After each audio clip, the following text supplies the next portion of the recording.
I'm crocheting myself a fun little tank top inspired by Eren Yeager's uniform in the Scout Regiment in Attack on Titan. And in my last update, I showed you guys the yarn I was going to use, and I have done some stitches that I'm not sure which one I want to use, so I thought I'd show you the stitch patterns that I've chosen. So number one is this really fun stitch pattern. It almost looks like a zigzag sort of stitch. It's really cute. I'm also not sure about like how I'm gonna separate all of the colors, because I do have like different amounts in each color. I think it's a really fun stitch pattern. It does have this like wavy kind of zigzag sort of look to it, which I think is really, really cute.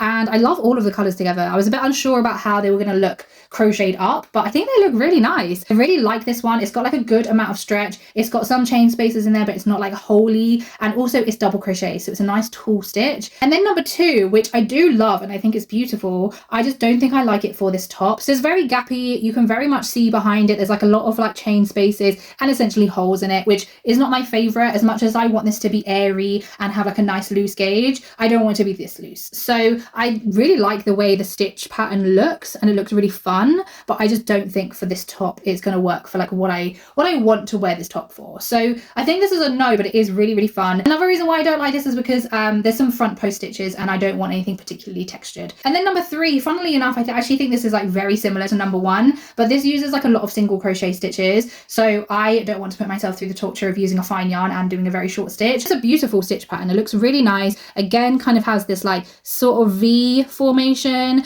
I think like the almost like zigzag formation isn't as strong as the first stitch pattern, but it almost looks like little kind of like flowers, you know, like little leaf patterns, which I think is really beautiful. I think it's lovely. I just like am not willing to do a single crochet stitch for this whole pattern. The similarities you can definitely tell between the two stitch patterns, like they are pretty similar. This is just like a lot taller, so I feel like you can kind of see the formation of the like V's and the zigzags a little bit more. But yeah, I do really like this. I just don't want to torture myself, so I'm pretty sure I've decided to go with stitch pattern number one. I think it looks beautiful. So yeah, I have decided the stitch. I've got my colors, I've got my yarn, and now I can actually crochet the tank top.